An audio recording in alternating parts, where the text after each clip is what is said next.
मुजफ्फरनगर के खतौली क्षेत्र में ग्राम भूर से आधी रात दबंगई का एक गंभीर मामला सामने आया है। पीड़ित शमशाद मलिक का आरोप है कि देर रात करीब 1 बजे कुछ अज्ञात दबंग उनके घर के बाहर पहुंचे और बिना वजह गाली गलौज शुरू कर दी।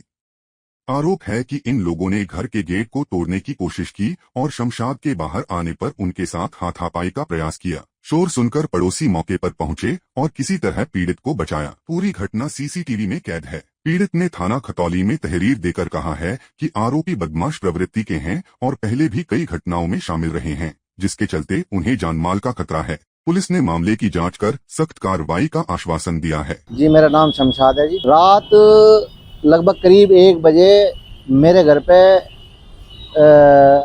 जैसे किसी ने गेट खटखटाया। हम सो रहे थे बच्चों के साथ, और जैसे गेट खटखटाया तो मैं बाहर निकल के आया। तो बाहर निकलने के बाद मैंने देखा कि मेरे पास पड़ोस में जो इंतज़ार सनोप पप्पू, वो मुझे गाली गलौज कर रहा है। उसके साथ एक और था, साजिद नाम है उसका, वैसे दड़कू कहते हैं उसे। और वो उसके जो वालिद साहब है वे चाह है, और उनके साथ 2-3 और थे। उन्होंने मेरे साथ गाली गलौज करी और मेरी गाड़ी खड़ी थी सामने, उसमें तोड़ फोड़ भी करी। क्या वजह है? इसकी वजह यह है कि पूर्व में इन्होंने कोई वारदात करी थी किसी के यहाँ पे जाकर। उसमें ये समझते हैं कि हम उन्हें सहयोग कर रहे या उनकी पैरवी कर रहे, जिसमें कि हमारा उनसे कोई लेन देन नहीं है, कोई मामला नहीं है किसी तरह का। हमला ये था कि उन्होंने मेरे गिरवान पर हाथ डाला था वैसे, और उसकी सीसी फोटोज भी है कैमरे की, और मेरे घर पे ही चढ़ के आए। और लगभग करीब मैंने जब जैसे मेरे घर पे चढ़ के आए तो मैंने उससे पहले 112 नंबर पे कॉल की 3 बार।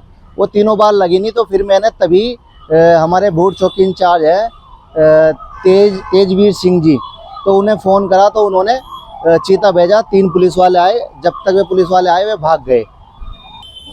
बस यही है कि जैसे उनके आने से पहले जैसे उन्हें पता लग गया कि पुलिस वाले आने वाले हैं, तो मैंने पुलिस को फ़ोन उनके सामने ही कर दिया था।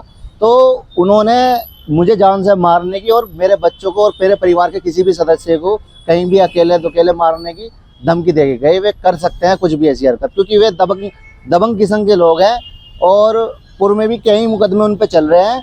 और लगभग करीब पूरा मोहल्ला क्या गांव परेशान है उनसे। हाँ, मैंने इंस्पेक्टर साहब को लिखित रूप में प्रार्थना पत्र दिया है कि जी मैंने सीसी फोटोज भी दिखाए उनको, वीडियो भी दिखाई है, और उन्होंने मुझे पूरा आश्वासन दिया है कि इस पे कार्रवाई होगी, और जो दोषी है उनको उनके खिलाफ रिपोर्ट भी लिखी जाएगी और उन्हें सज़ा भी दी जाएगी।